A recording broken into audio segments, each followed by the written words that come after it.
Welcome back, my awakened community. I am so excited to be returned from this Dimensions of Disclosure conference. But first, we have to start out with formalities because we are here for you. Welcome back to Waking Up Solutionary TV presents Ascension series with Dr. Tatiana and Genesee Roy. Genesee, hey, you're with us tonight. I'm so excited to share and provide this with you. I am so excited. I am here with my fingernails in my mouth, waiting to hear. Let's get rid of the formalities and jump right in. Let's jump in. Okay, absolutely. So, first starters, just to our audience, because we did a big build up. Genesee and I were both going to be there. Unfortunately, at the last minute, that did not work out, but she has been following along and supporting getting out little data streams that were just taken with my casual iPhone 7.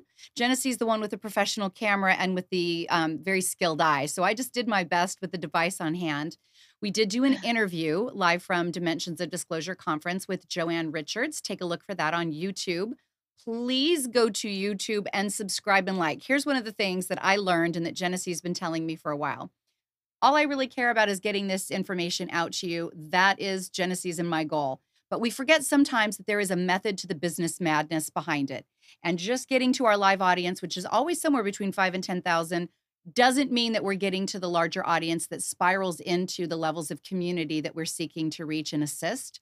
And going and having a presence on YouTube and BitChute and so many of these other social media platforms really does matter. So those of you that come to us and see us live, you may not ever want to go and listen to us on YouTube, no problem. Please go and subscribe, hit the bell, and forward it on to anybody that you think would benefit. And know that we appreciate it because it keeps us on the air and keeps us relevant. But I found out while there, and why it was important to say that first, is that two big hits in the industry that are new to the idea of this consciousness and dimensions of disclosure arena were Jordan Sather and Bridget Nielsen. And they are young, they are bright. I dare call them really, really lucid millennials. But in 1 year, right about there, it was their sweet spot for both of them, just by being really candid, sharing and allowing the audience that is part of critical thinking to be able to listen to the freshness of their perspective. They became YouTube sensations in that period of a year. They may not like that I call them that, but that's really in all humility what it is, and are being invited to these types of conferences where speakers and some of these expert guests have been in this industry of um, clean energy technology, hidden black ops and UFO information, and military, repression of various things that they've been doing this with for decades, years and years and years. And that is a high honor, and they've earned it. But it is because we have to use these social platforms. So, Genesee, I don't know where you would like to start because I haven't even been able to do a data download with you. Our audience may not believe it, but we have not had a chance to have a conversation. I got in at 6 this morning. So, where should we start with some of the guests that we were hoping to be able to evolve into prior to having them actually live on the show, which will be between September and October? We're going to have a lot of these guys on the show, but who do you think we ought to start with just to give our audience a taste? Well, I love Bridget, but I'd love to save her for last because Okay. she's the one I know most about. And you mentioned Jordan, which I have heard very little about, and you seem very excited. So I would love to dive right into Jordan. And if it has to segue to Bridget, so be it. Okay. All But right. please jump right in. Good enough. So we're going to start out with the fresh young minds in this industry. For those of you that are or are not familiar with Jordan Sather, he started very humbly, like many of us, self-taught, went through explaining that it was the catalyst of working at a health food store. And I kind of want to save that for him if he chooses to share that when he comes on the show as an active live guest, being able to take your phone calls. But ultimately, his mind was not as clouded by cognitive dissonance. He had access to a lot of material that was both written and in video form to make him start questioning, the nature of reality, all of our systems that many of us have been blindsided by and been corralled into living our lives, entrained a certain way to believe this is the only way we function as human beings, the good guys, the bad guys. And what he did is he started writing with stillness, with the storm, and doing some blogs, and then realizing, like many of us, including myself, the written word is hard for me, but put me with an audience that I have a charismatic connection with, and I would love to talk to you and engage with you. So that ended up being a better outlet for him. And he created a YouTube channel called Destroying the Illusion. And it shot off like rockets, and people related to him. He has a brilliant way of orating and just flowing from one topic to another, showing, the symmetry and the connection in some of the topics that he was featuring that cover everything from QAnon and what's been going on with the Trump administration all the way down to, you know, phytochemicals and poisons in our earth, soil and water relating to chemtrails. It's just been such a broad audience. And so I took him aside and got to talk to him twice yesterday while I was still in Colorado at the conference. And for him, it was such a fresh perspective. It's like, I don't know where my career is going with this. All I know is that I couldn't not speak. All I know is that I couldn't wear a muzzle anymore. I couldn't stay relatable to my immediate cluster of friends, or at that point, he had a partner and a child. I couldn't just dumb it down and not share where I felt powerfully convicted. And this is him speaking, within my own family dynamic. I was finding out things. It was being revealed to me in such a powerful way. I had to share it. And once it went onto YouTube, he realized rather humbly, this is what I want to do. And he suffered with some struggles that looked like, maybe living in your car, not knowing how you're going to make your mortgage, how you're going to take care of your responsibilities. But those of us that are feeling so powerfully motivated to do it are riding on that whole, when I am in my true core competence, when I'm in my purpose, which is the why, the what and the why, that's our job. But the how is up to the universe. So when you stay in your purpose, and if you're feeling called to be involved in this, just as Jordan was, if you stay on that path of really, I think, intuitive and lucid direction, internal pull and direction, the universe takes care of it. So he is a doll. He was just so tremendously well informed. I think we're looking at having him the end of September, beginning of October. Oh, fantastic. Did he get much into how he started discerning the information that was coming to him? You said that he had access to videos and some, I'm not sure if it was books or Mhm. writings, but did he talk much about what his where his clarity came from and his process? He did, but here's the fascinating thing, Genesee, about the how.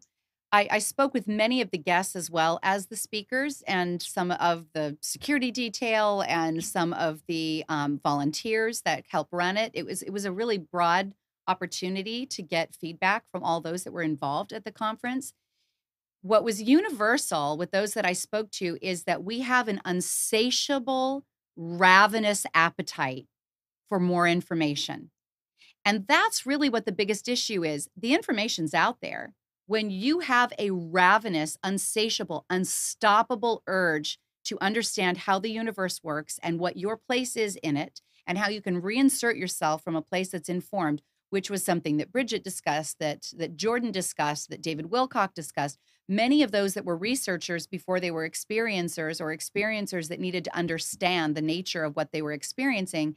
When that happens, you will discover that everything that you need is at your fingertips at the level with which you're ready to receive it. So, because he worked at a health food store and was curious and was internally led, he was able to find a whole entire library that was in the back room with the videos and the written literature, and then started asking questions of the owners of the health food store that he worked at in Washington State.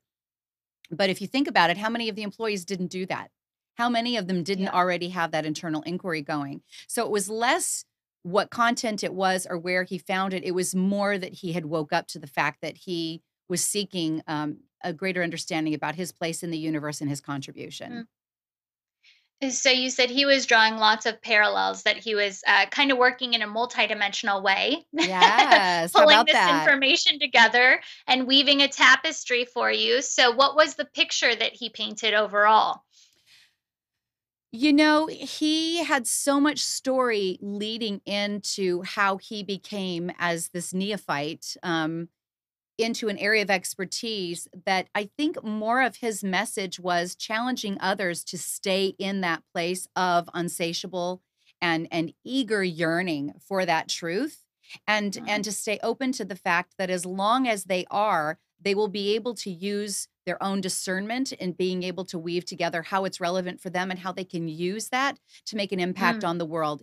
He was really humble. It was more of the testimony of here's how I'm making a difference and here's how I'm staying mm, true to me because I have to mm, be in this community. This is who I am. I've been willing to let mhm, go of friends and family or distance and alienate myself because this is so in alignment with my truth. If you mm, keep following along at the level that you're feeling, intuitively and individually called to, then this mhm. is your community. You're going to have a role to play. That was really more of his message.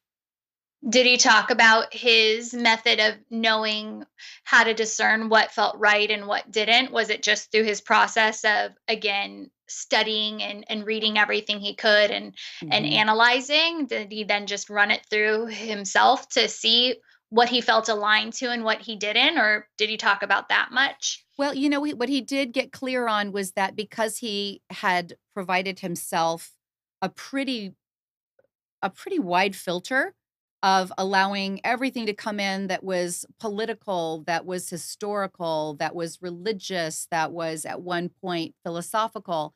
Because he was so ravenous and spent so much time doing it, he felt that it had keyed him into his discernment. He did not run up prejudices of, I won't Mhm, study from that resource or that particular individual isn't someone that, um, you know, my my preconceived notions of where a truth teller would be is, so I'm not going to listen to him. He was so wide open and so accessible that he felt like that mm. heightened his discernment quite a bit. And I agree. Interesting. That it sounds like in my language, I'd say he doesn't have a belief system Mm, inhibiting him from then discovering that next level, right? Because the belief system is what will block us from yes. expanding further. Right. Oh, so interesting. Prejudices will do an awful lot to filter our view of the world and our ability to really interact as spatially as you and I know we can, Genesee. And that's what we're really encouraging our audience to do and be. This community needs you. You. All of you people out there that are part of this, we need you. We are not at max capacity. We're not at critical mass yet. So if you've got a voice, if you've been holding this down for 5 months or 20 years, we want you to be part of our community and be a way shower too, in whatever way you're feeling guided and led. And that was really the theme that Jordan was coming from. Use that throat chakra. That's right. So you had mentioned in the very beginning that Bridget and Jordan were very connected in their messaging, and now I'm the one opening this box to go right to Bridget. But it interests me how you describe Jordan and his just clarity and an ability to not have belief systems, to where he was open to all information to find his resonance and his authenticity within the information he was receiving. So, do you find, because you used the word millennial generation for Bridget and Jordan, do you think that this is something that this entire generation has the ability to tap into a bit easier Yeah, than those right. before them? That is such a great question. And I know that there are many that I've come in contact with that have run analytics on millennials and what their moral values happen to be and how they view their relationship and what they owe the world in terms of Hmm. working the kinds of hours and giving up personal freedoms and waiting to be able to live a certain life until they have put into our current industries and systems. And what I think I appreciated about both of them is, yes, they did show up with less of a prescribed, forced view of their Hmm. role and their obligation to these existing systems and to life, how to live their lives. With regards to Bridget, she was so fresh. She was the opening speaker. And she Hmm. came up without a PowerPoint, without anything to read, without anything to sell, just Yes. bright as a star. She was just glowing and effusive and fresh and completely unpious in her Yeah. delivery. Everybody is going to gobble her up. She's on next week. Don't forget to come back next week, 7 to 8 p.m. on the 27th, because Bridget is going to be here and she's going to be taking questions in the house, and she's just a ball of light. But she basically said, Listen, I had these personal experiences after working on my shadow work. We all know we need to be in the meditative work. We need to be in the personal discipline and reflection. She was no different. She shared that she had chosen to take a look at some things that came up for her that demonstrated she'd had experiences that many would have considered abductions, terrifying, scary, involuntary. And because she did the shadow work, she realized that she had had interactions with beings that had interacted with, abducted, and run some level of experimentation or reproduction on her physical vehicle that she's operating in right now. And instead of becoming another archetypal victim and crawling back into the archetypal child, she chose to meet it from a multidimensional level, Genesee, of recognizing that it was entirely possible that some of her other multidimensional selves that are much more lucid, much more aware, conscious, and have complete recall had chosen to participate in this. And it was her 3D veiled self that maybe, was struggling with that level of not only recall, but also being able to embody the soul contract that it knew that it was here to conduct. So she is a mother of hybrid children. She's very open Mhm, about this. She talks about interacting mhm. with other beings in a way that was reproductive or sexual on some of these excursions. And she just says it from a place so no taboo that you can't even Yeah. fake that. You have to really have no lens, Yeah. or religious or moral shame to just be able to come Again, out yeah. and go, this happened to me. And, as a matter of fact, this is part of my multidimensionality and I'm good with it. You So probably have someone in your circle that has a hybrid kid too. that's right.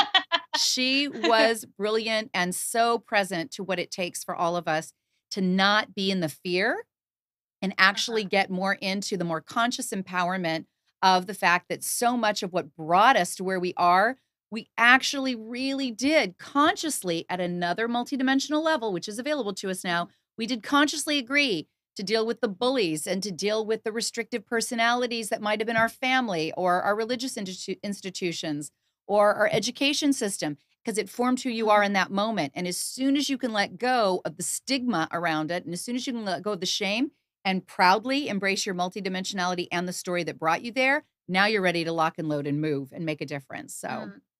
really good stuff. And you're triggering me into thinking about this in a specific way. It's not a question as much as you just resonated so deeply with me in stating what Bridget was talking about in that way. That you and I always talk when we're on camera, when we're off camera. We always talk about empowerment and handing the power back to the people, back to the individual seeking the ascension, seeking this path.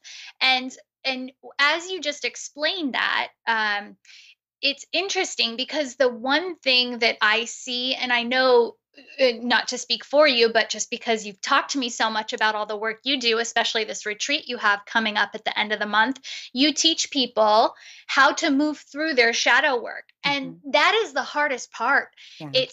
It's being ready and willing and open to face everything in that subconscious world, everything you've been swallowing, pushing down, not taking care of.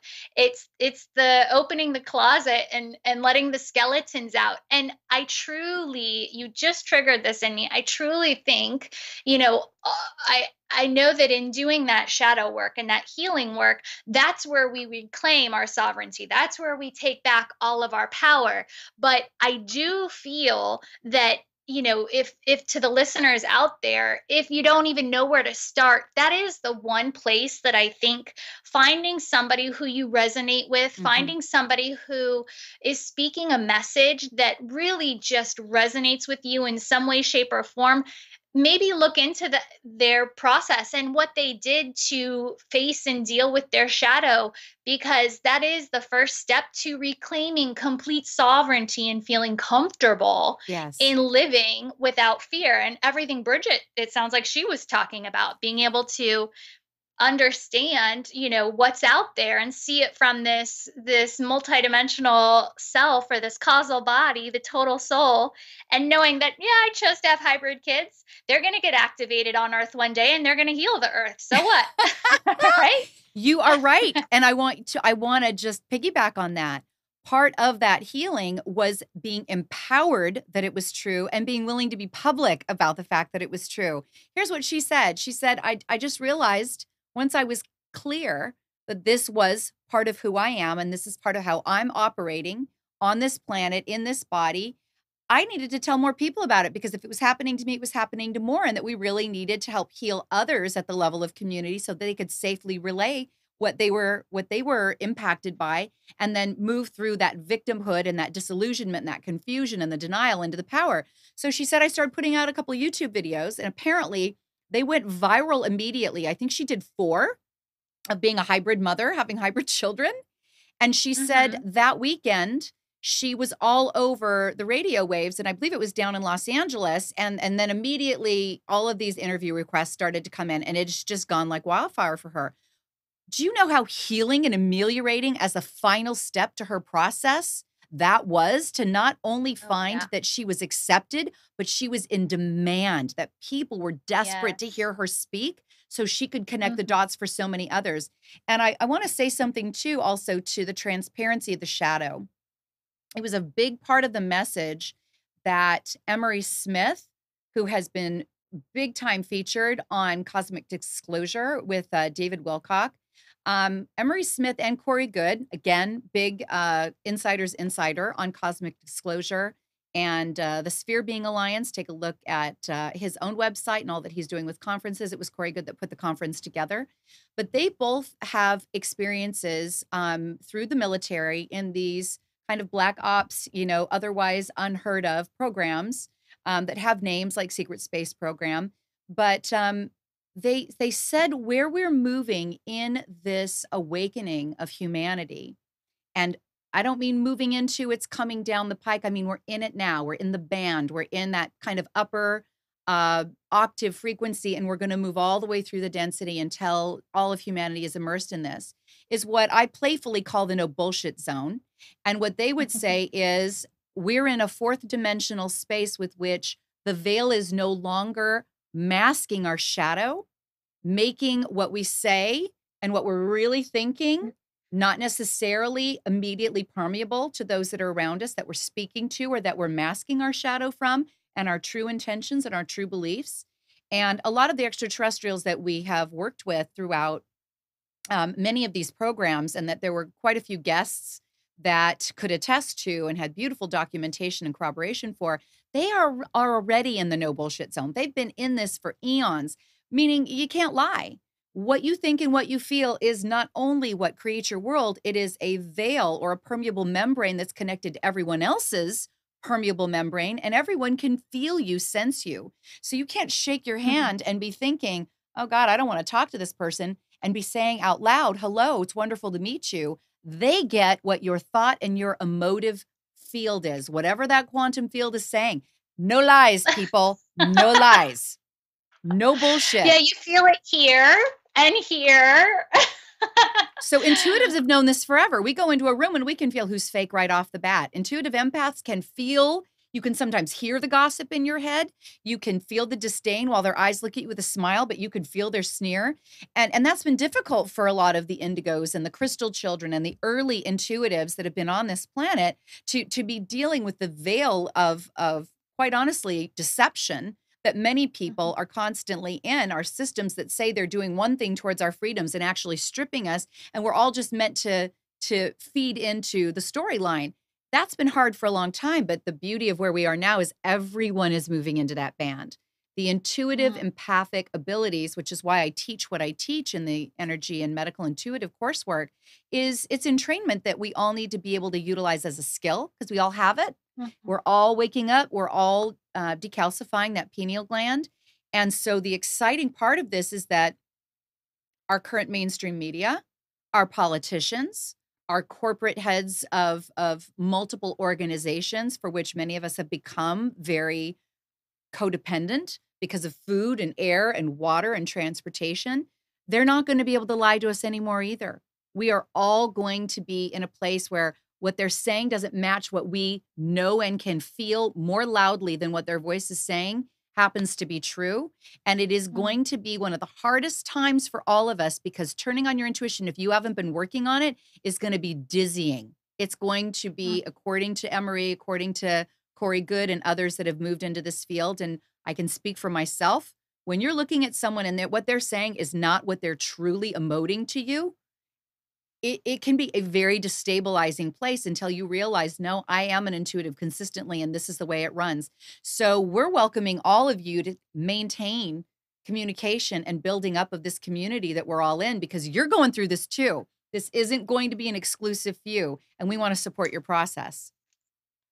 So was there anything else that Emery, because you've said his name twice now, so I want to know more of what he was bringing. Was he talking about some of the secret programs that he's been so ingrained in bringing to everybody who's seeking, or was he more about this expansive view of how we're all going to shift and how we all are shifting to basically bring more light to, I think, the lies and the deceit that's been happening. Yeah. So Yeah. Well, let me do something really quick first, and we'll definitely go there with Emery. I want to open up the phone lines because we are going to be doing Q&A, and we want to keep encouraging that Q&A so that our community can get these questions live. 919-518-9773. 919-518-9773. And for those of you that are in Skype, it is Computers 2K Voice. Computers 2K Voice.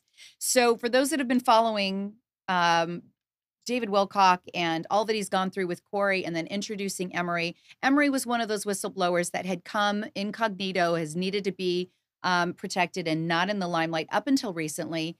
He was military and then got involved in in some of the special programs that had to do with using his medical degree and expertise. And he was doing not quite autopsies, but doing samples. He was getting lab samples from deceased tissue, and in some cases, recently, real fresh deceased tissue. I believe he was part of those programs for a good 20 years, and he did very, very well. He knew that he was under very strict command to keep things quiet. He would be in what looked like, a kind of a classical army or marine base above ground, but underground was a myriad of tunnels and networks of rail-less types of transportation. He's been able to talk about how many civilizations may have come and go and work side by side that are otherworldly, that may be internal Earth or extraterrestrials, with which he would actually work on a lot of these lab samples and autopsy type of experiments that he was asked to do. And kind of thought that he was going to stay through that career maintaining that level of secrecy that was natural. But because of the inherent unsafety in being on the inside of these very secretive types of operations, you never really know whether you can become a liability to the system. You have to be impeccable with what you share and what you don't share. And he knew that some of these things were not necessarily in his best interest to take to the grave. And when he did start talking to David, it was never out loud, and it was never, trying to draw attention to himself, but it brought on the wrath of those would-be leaders, those unelected few with far too much power to wreak havoc on his livelihood, on his very life. He lost homes, he lost vehicles, he lost property, he lost files that had given any legitimacy to who he had been for all of those years and the programs for which he had hugely contributed. He had his own animal in his mind killed as he shared it, which was that was his family. He is not currently married, didn't have children, and so his dog was his family, and then taken by these unmarked officials. And he realized after being in this community that if he didn't get more vocal rather than less vocal, if he didn't become such a known voice and a name, that he was actually going to be an easier target. And so becoming more public seemed to be necessary. So he's been in the hospital and targeted with maybe directed energy weapons or some forms of poisoning. He's needed to be funded by some of David's groups and communities, David Wilcock's groups and communities, because financially he's had everything taken from him. We've got people that have given everything to be part of this disclosure community. Folks, I don't know if you know that being whistleblowers, being another, Edward Snowden, being a Corey Good, being an Emery Smith, These are not safe or popular places to be. They often warrant the attention of a lot of people that want more of their life energy in Q&A than they actually have the ability to maintain while they are trying to sustain themselves. And they get a lot of negative greeting attention from those inside the establishment that don't like the reach that they have. So please know, when we're featuring them out of honoring them. These are not celebrities. These are not disclosure rock stars. You may see them that way, but these are people that have taken a very severe hit and have been marginalized in ways you can't even begin to understand, including needing security detail, following them around everywhere they go just to ensure that they can continue to live a life of their own dictation. So it was pretty profound. Emery kind of hit the whole expanse. Can you tell me, you've used this with me a lot recently, and it's the first time I've heard it through your words, this negative greeting. Can you explain to me more of when you air quote it too? I know there's a lot more behind it. Yes. Well, Joy reminded us of the correct terms because Joy Jackson, who we've had on the show, is very proficient in Law of One, and she runs groups that are very ardent students of Law of One. But the raw Law of One was a channeled material, and it's something that I have not read from cover to cover because I've been knee deep in other texts and other writings, but something that I delve into. And when we talk about negative greeting, it is a six-dimensional mindset being channeled into a third-dimensional word form, basically trying to say that everything in its fractalized divinity that looks like individuated souls connecting with one another is either a positive greeting or a negative greeting, depending on your Mm, perspective and the gradient of positive energy you feel as opposed to attack or discordant energy that mm, you determine. So, negative greeting for them would be you have well the full expanse of a negative entity, a discarnate, energy that could be an interdimensional or an extraterrestrial that is leaking off their or leaching, excuse me, off their energy field and draining the vitality of their major organ systems, making them sick, making them depressed, um, holding them captive in their mind field and putting thoughts into their head about the fact that they're not really making an impact. It wasn't worth it. Why go on? All the things to strip them of that sense of ferocity for the purpose of continuing to be ever vigilant in their cause. That kind of negative greeting, which is much more etheric and in that 95% dark space, dark matter that we talk about all the time in the measurable universe, all the way to very, very real, very embodied, well armed in black camo at times, and in sometimes vehicles for transportation that look otherworldly, coming and showing up in their very bedrooms and saying, "You say another word, this is going to be your fate." So it's not a greeting, but it is a communication tool, and as Ross says it's the way with which the universe as individuated form communicates with itself. You decide how it feels, and then you know whether it's a negative or a positive greeting. got it. Thank Yeah, you. of course. So, oh yeah. Can we jump into another one, or We did you have can. more Let on me it? put the number out though. 919-518-9773. Come on, people. We know you have questions. You're showing up in our go-to webinars, in our Facebook lives. You're showing up in our YouTube lives and also in the feed. So call us up. We know you've got questions about this conference. Not everybody could fly out to Colorado and do this, and it was tremendous. We will be doing a lot more with the guests live, but if you've got some Q&A now, 919-518-9773. Okay, Genesee, who are we talking about next? So you have mentioned Corey, and I know you've been uber excited to talk about what he was presenting. You felt like it was in resonance to everything between disclosure and ascension movement. So please spill. Well, so there's unique features about every one of these guest speakers, these experts in their field. What is unique about Corey is that while he has very beautiful texture to his story, he has the ability, because of his experience, to corroborate many other stories and create almost a complete mosaic or picture of what actually has been going on in this human evolutionary movement and where we are about to step into around this ascension and disclosure. He's just got so many of the pieces that bring it all into a cohesive picture. Um, He was brought into the secret space programs back when he was a teenager, signed a contract to do a 20 and back. And for those of you that are not familiar and have not been following cosmic disclosure, just what that means is you sign a contract to be involved in these secret space programs and be used at whatever capacity that they best determine to place you.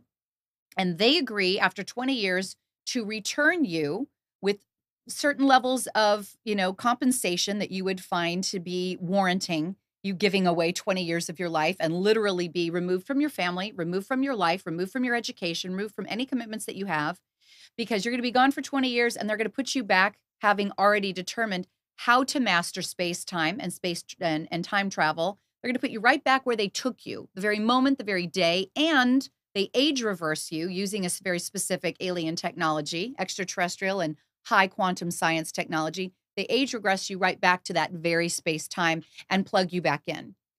He says he's done that 3 times. That would put him in like near 130 years old, because if there is nothing but the ever present now, that means everything exists in that present now, including the ability to be able to be a 20-year-old version of yourself and a 130-year-old version of yourself. We just happen to have this fractalized agreement to create a concept of time so that we can all make spatial sense of this realm that we're in right now. But it's really not terribly far-fetched, and the science is pretty lucid around it. He was part of an interrogation and detaining outfit that would get their hands on with sufficient intel, extraterrestrial beings that had either gotten authorization to actually be here or not be here. He was able to see how Earth systems here on the ground with the syndicate and the elite that many call the cabal had made contracts or made treaties with beings from other star systems that have come and gone and that have been an active part of our solar system, some of them benevolent, some of them not so benevolent. Our governments being involved or our military branches involved in them.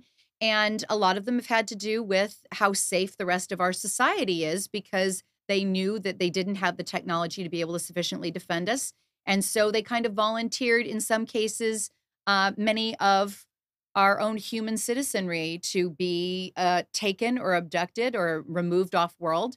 And we know that we lose people on this planet and we never hear from them again year after year after year. I think it would shock people how many actually disappear in one form or another. So he goes into kind of the darkness of that, but swings all the way through to the light, in that because this has been his history, because he came into the programs as an intuitive empath, he has been instrumental in the changeover of power in the Galactic Federation that oversees our immediate star systems and cooperative star systems, that is bringing humanity back in charge of its own DNA experiments, in charge of its own directing its spirituality, and bringing that veil that is thinning as we speak completely down, so that we can step into our full human evolutionary density rising, which is up in from third dimension, where the veil is very thick, to fourth dimension, where it begins to disappear, to a fifth dimensional humanity and earth sphere and all sentient life matching that fifth dimensionality, where we really start to create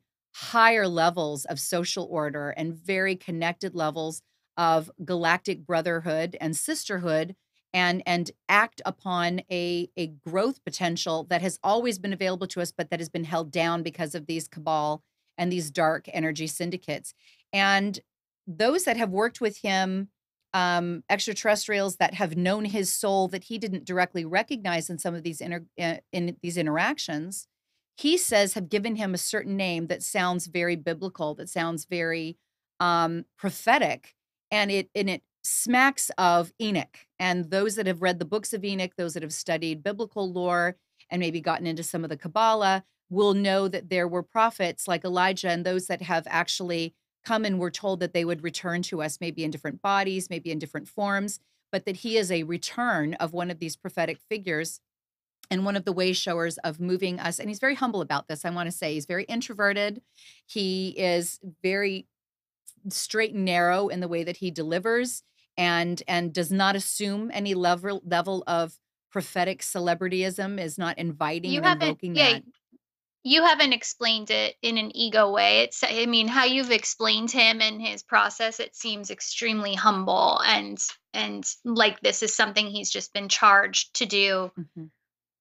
Yeah. Charged, and I would say challenged, because when you have a family and he has a family, and when you have been someone who has been on the inside of these programs, but not a high level decision maker, and not one that felt like they had a lot of influence over it, and maybe even was okay with the veil of forgetfulness, because they can wipe your memory. We know this through, MK Ultra and Project Monarch and so many other things that many of our guests may be familiar with. The technology to create disassociation in the brain is something that we know how to do very well and have known how to do for a millennia here, just as humans. When you have some of this higher tech, the ability to wash the brain and the memory, and the ability to access consciousness, especially when a lot of it's been traumatizing, is very easy. So to have had to be forced to remember so much of this and then be able to be in full recall, manage his shadow, manage his fear, and be under threat of negative entity and an extraterrestrial energy threats, as well as the government, black operations and military that have come after him, has been insurmountable. I don't think I could come up with sufficient words to truly embrace the sacrifice that he is. And having met him and, followed him both as a promoter of his work and what he shared through the Sphere Being Alliance, and what Joy Jackson has shared, being able to manage some of his social media. We've asked him to be on the show. We will see whether that becomes appropriate moving forward. I'm going to check back in 2 weeks, with the person who handles that schedule for him. He has so much to offer, but the demand for him and being able to manage his energy while extraterrestrial beings are on a regular basis, physically and in full contact, interfacing with him, removing him from his very home in blue spheres or in craft, and showing him things about a prophetic future timeline with which we are all co-creating right now, and asking him to come back and share that with us. Imagine what that can do to the psyche while he's still embodied in 3D. He said sometimes he Yeah. comes back and the most he can muster is staring at the wall for 3 days, Well, nonstop. that's what I wanted to ask you because you and I have both. This is where we connected. Yeah. Our energy connected initially. So we've both had these experiences where we've been taken into different multidimensional realities and planes, and both had been given the choice to stay or go. And the thing that we discussed was how hard it was to come back. And for him, it sounds like he's doing this at least, once a week, if not more, in contact and leaving this third dimension and then having to come back. And that integration part is so hard. Does he talk much about that in or did he talk much about that? I hope that he sometimes sees our show. I was made aware by Joy Jackson that she put it out to him, and he did confirm to me when I chatted with him in the back of the Dome, which was the conference center, that he had seen the show at least once. And so, I hope he'll respect if he does see this. What he reminded me of is Bran. For those of you that are Game of Thrones followers, when Bran became this wogue and became this truly multidimensional, absolute access to source in all timelines, present, past, and future, it shifted the way that the dimension of his personality, the depth of his personality. It shifted how much extroversion and color to the way that he spoke, and the lightness of heart that many of us have when we haven't done that deep of a dive into information that changes us. It made him a little bit more flat, for those of you that are Game of Throners. And I just use that as a reference. Corey, as opposed to David, David is so extroverted and so demonstrative and playful and sarcastic and flippant, and sometimes a little jarry, with the way that he doesn't mind teasing and provoking the audience. And Corey is just very level and not flat, but more two-dimensional in that he answers the questions. You occasionally will see the man smile, and I really think that it has a lot to do with the fact that he's very empathic. He's feeling everything around him. He's measuring it. He's discerning it. And he also recognizes that as an introvert, he did not consciously sign up as the introvert that he is for the personality vehicle that he's in, to have to be forced into such an extroverted level of sharing. it is really alienating and kind of violating to have to be forced to be that extroverted and that in demand. And so, I think that his encounters, I feel, as he shared it with us, that those encounters have really charged him with a day-to-day discipline that all of us are probably being pulled into ourselves. Maybe not at the pace or at the timeline that he has been, but we are all being pulled into a place where you really have to disseminate what's running through you. And when you disseminate what's running through you, there's a charge. Where much is given, much is required.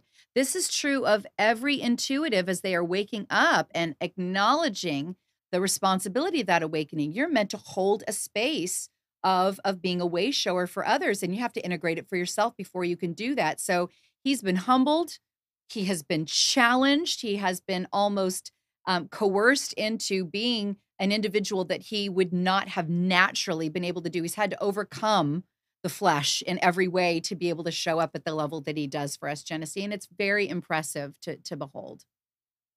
So at the conference earlier, when discussing what he was talking about, you had mentioned that he, painted the picture of his history and what he had been privy to, and how he took you through that, but then was this way shower at the end, and painted the picture of where we're moving into. Mhm. Did he give much to the middle and Well, what it's going that's to take? where Genesee and everyone else that's in this audience, if you haven't subscribed to Gaia, there's a little bit of political things going on with Gaia right now. I don't think that that would dictate that you abandon all the content that's there. Cosmic disclosure is going to be where you get that in between. The sandwich is too big for these tiny little sliver of the bookends that we just jumped to with Corey from here to here. And given the hour, I think that I would rather redirect for the quality of understanding, that people go ahead and do your 99 cents at the very least if you're not already subscribers, and get the first month for their introductory offer and dive really deep into both David Wilcock's wisdom teachings as well as his and Corey Good's and Emery Smith's recent submissions last several seasons of Cosmic Disclosure. So then let's go right into Bentino. It's technically Bentinho. It's a Oh, tricky spelling. Bentinho. Yeah, I got it wrong several times trying to post. So for those of you that know Bentinho Massaro, he found his way, as I understand my limited background around him. He was self-promoting and self-realizing, self-actualizing, that because of his insatiable search that began at probably a very young conscious age, but he was already deep into literature and philosophy and some of the mysteries and the science around this universe and our consciousness back in his early teens. He was brought in as someone who already knew what he needed to share. So he didn't need to be forced to promote. He just felt called to it. And the physical vehicle that he rides, you would assume that he's American. You would assume that he is, born of a well-to-do family, and you would expect him to see him out on the golf course. He has a tendency to wear polo shirts, nice fitting European style jeans. He's very well dressed, leather jacket, good looking guy. And the way that he holds himself with an audience as he approaches, giving his expertise at his moment to speak, was to hold the entire audience in silence for 10 minutes while he individually made eye contact with, leaned in energetically, and silently and wordlessly greeted everyone that was sitting in Wow. that dome. Oh my He goodness. connected first. And then he Mm. proceeded with a PowerPoint that he claims he just threw together. It was a little bit better put together than just having been, winged it the night The airplane before. ride. Right, right. It looked like there was a lot more meat to that. But he went to explain the entire nature of the universal consciousness for which we are all a part, from source, devolving down into all of the levels of dimensionality, starting with one-dimensional, two-dimensional, and then spiraling all the way up back into the absolute, the one infinite creator source. All of these words apply.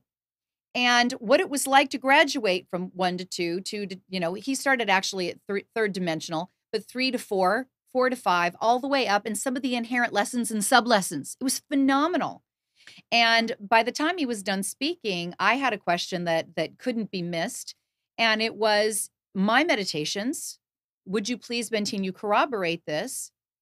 Because it is my understanding through my deep dive and my most lucid connections with that absolute one infinite creator, that source code, that it is a constant and an eternal play of devolution and evolution again. It isn't that we only ascend once, folks. I've got news for you. You're infinite. The soul you're in may be evolving, ascending for the first time. It may, that might be true. But you individuated in that soul and other experiences in other soul forms or in other multidimensional aspects and individuations of your soul form, hopefully not confusing you by stair-stepping that over, has ascended and descended many, many times. So I asked him, I have experienced that going straight back to the eye of the divine, right back to the eye of God, where I'm not just in the eye of God asking the eye of God questions. I am the eye of God. I am the one infinite creator. I am not separate from the creation. And did he perceive that that was that ongoing spiral? And apparently that was a hit with a lot of people in the audience, because it's the ultimate question. And I'm bound and determined I'm probably going to write a book that's going to sound something like this. We never get off this ride. We Never. don't. No, We are infinity, right, Genesee? And we're I'm constantly in complete embodying. agreement. Yeah, I had this rabbit hole conversation with a cousin, believe it or not, and we went back and forth asking just like you did. And so I've been the I, and then once you're the I, you want to be the human. And then once you're the human, you want to be the I. That's a And whole so show, it's isn't it, this Genesee?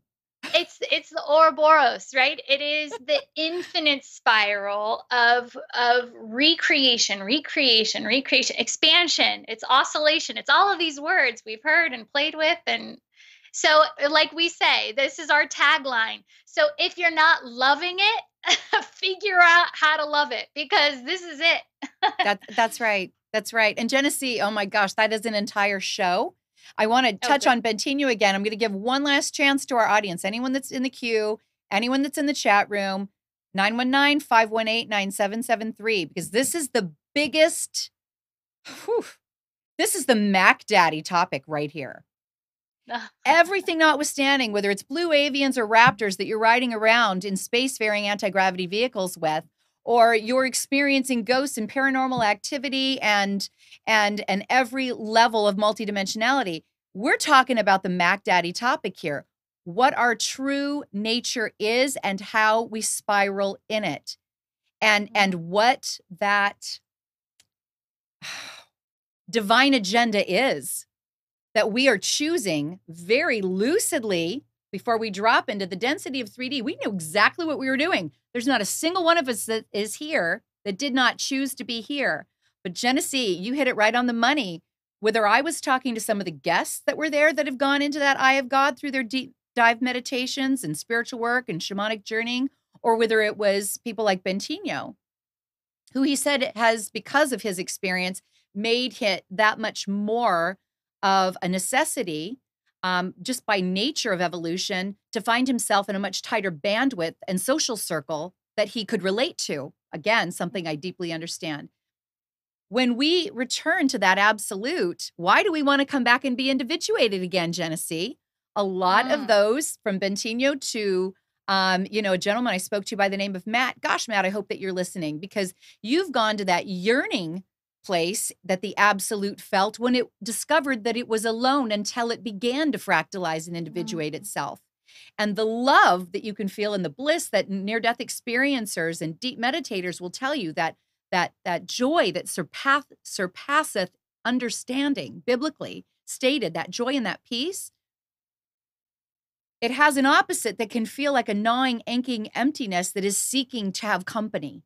And Mm. none of us want to be in that place. So the divine individuated itself and fractalized itself, and it was its children, if you will, and why it loves us so much and why everything can be forgivable and is expected to be forgiven. We have fun being the divine. We have Mhm. joy. We have creativity exponentially by being these fractalized divinity. And so, Genesee, when you say, I love being human, and people in our audience cringe because they're just ready to jump out of their bodies, We want to bring them back to, do you want the responsibility of being the one infinite creator that feels absolutely every one of its spirit children, its individuated, fractalized iterations of itself, feel everything all at once? The bliss Mm. and the abyss? That's a big responsibility. We're meant to love riding in these bodies and in this Mhm. multidimensionality. And those of us that came to this tough as ass planet, we came to not the dummy rock, the PhD sphere, the toughest place you can go, at least in this area of the multiverse. At this dawn, well, we're not at the dawn, that we are just ready, pre-dawn of a brand new era of human evolution, where we're breaking through into another iteration of our density. This is meant to be a wild and exciting and really visceral ride, and we should be enjoying it. And you can only enjoy it if you realize you chose it and you start to Mm. reorchestrate how you are managing it and being purposed in it and finding your community in it, because this is supposed to be a place where you're fed. The law of reciprocity warrants, if you're in it, you need to be being fulfilled by that experience. Don't you agree? Mhm. Don't you agree, Genesee? Is there Oh, any other yeah. way?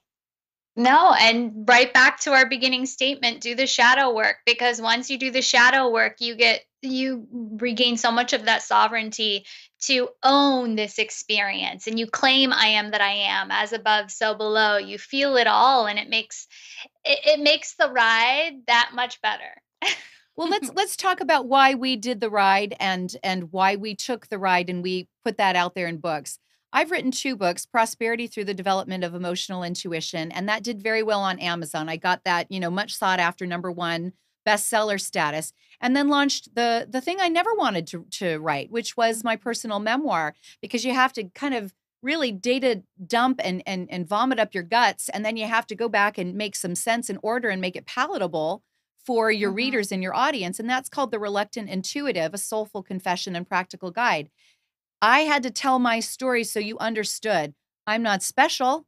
I am not unique. I am just one that may be further down the road than you. And how do I encourage you to embrace your You did intuition, the work. your ability to Yeah. discern, to integrate, reflect, and then you go give your gift. And Genesee, you were ceaseless in demanding that your guidance show your multidimensionality. And it took a Oh, yeah. sacrifice, didn't it, for you to get there and then be able to tell your story? Oh, yeah. Just like you, I documented in 3 books. I documented my ascension process, 3D, 4D, 5D, and it was a Mr. Toad's Wild Ride, basically explains it. But it was, I say, everybody's crisis moment. When you're going through it, all you can see is the crisis, but look at me, look at Tatiana. We would look at you in your crisis moment and just we would hold space, but have so much love that you were going through that moment, because through the crisis is where you're given that next opportunity to do the work and move to the next plateau and see more clearly everything that you're co creating. It's just the most magical ride, but you got to do the work. You got to do the physical body work, you got to do the emotional body work, and you got to do the mental body work, and that's kit and caboodle what changes this low self, this personality, into multidimensionality. Yep. We're waiting for you. Well, so let's just kind of warmly round up with this, Genesee, because where you hold that space and where you're authentic with that space is an indisputable truth and force to be reckoned with. We've got people that have been writing in, that have been in the chat room, that have gone to YouTube and said, "Where is my ascension? Why hasn't anybody brought it to me yet?" And they're stomping a spiritually 2-year-old foot. Please forgive me for saying this to you folks. I have been the 2-year-old a long time. I have been that person waiting for someone else to show me where the truth is, break down all the systems, flip the script, and it doesn't work that way. You're co-creating your own reality right now. You decide which crowd you're going to do it with. Are you going to be doing it with the one that you're in resistance to, which is actually feeding their agenda and keeping you in this dimensional timeline longer? Or are you going to join one like this amazing group at Dimensions of Disclosure, like the one I was at with From Venus with Love that I met Genesee through 2 weeks ago in Shasta? You need to be part of the change and redreaming the future. So I want to let our folks know as we're wrapping up on the hour, Genesee, and something I didn't get a chance to tell you. We meditated on 8/18/18 at 11:11 a.m. and at 11:11 p.m. Wow. I saw that on the website. I was so jelly. And trust me, your voice knows it because you just went into one of those echo chambers where your voice gets wild and all your technology went, woo! But let me tell our audience, my friends, my community, the people that are my brothers and sisters that I'm doing this for, the power in that dome during that meditation shot every single one of us as a macrocosm into the cosmos so far, so wide, and back again up into the galactic central sun through our bodies, funneling, using us as proxy down into the core of the earth and the central sun of the earth, blanketing this entire solar system and out into our major star systems, calling in this vibrational frequency, this quantum belt, this quantum photon belt, this ascension vibe that we are all in. It was phenomenal. And they showed us how to redream a future, whether it's a crystalline world, it's a new systems of beautiful natural domes, sentient life moving in and out of our living systems, and us working in harmony and no longer polluting and no longer marginalizing any aspect of this beautiful Mother Gaia that we live on. The creative revisioning and redreaming was through the roof. And we need each other and we need these meditations. When we say do the work, we're telling you, when you go inside and you discover that you have everything inside of you, you will come back and thank us and go, I wished I'd known how true it was and that I wasn't waiting for anybody outside of me. So Genesee, final thoughts before we wrap it in and tell our community what's coming up next. Let's validate all those 2-year-olds, because I love that you use this visual, the 2-year-old stomping the foot. So we enter sacral chakra right around that age, and that's connection to the emotional body. So if you've been triggered, if Tatiana hit the nail on the head in calling you a screaming 2-year-old, wanting to fight the good fight and have it served to you on a platter, it's just showing you that you're ready for it. So move to the next level, get up to do that work on that mental field, get out of being triggered by the emotional body, understand that your emotions are just a language showing you where to go, and then do the work on the mental body. Get into meditation, get into daily practice, do the work, because it's the yellow brick road. It's so beautiful. It is. And we know that it's not always a well-paved road from our perspective, but ultimately everything's going to be love and forgiveness anyway. Yeah, all the way down to the darkest of the bad guys. It's still going to be love and forgiveness because they held up the shadow mirror that was part of our infinite human society for which we are all one. So, I want to let our folks know, I'm just going to let the cat out of the bag a little bit here, Genesee. We are going to be offering sacred site retreats starting as soon as December of 2018. We have got a beautiful list of locations from Serpent's Mound to Maui, Sedona, Mount Shasta, and more. We're working out a calendar, but there are scheduled dates that are going to be revealed soon. We are one of many that are doing these, but if you feel like you resonate with us and the rapport is here, we would be happy to be your way showers. Stay tuned to that. Bridget's going to be sharing some of her work next week and some of the tours she's already doing in Sedona and Maui, because we're all called to these great places. But no matter what, we want you to know we're here for you. Genesee, myself, ultimately, though, it comes back to bringing it to you and the power that you hold and the community that you are bringing to us, through us, and with us, because together we are the solution.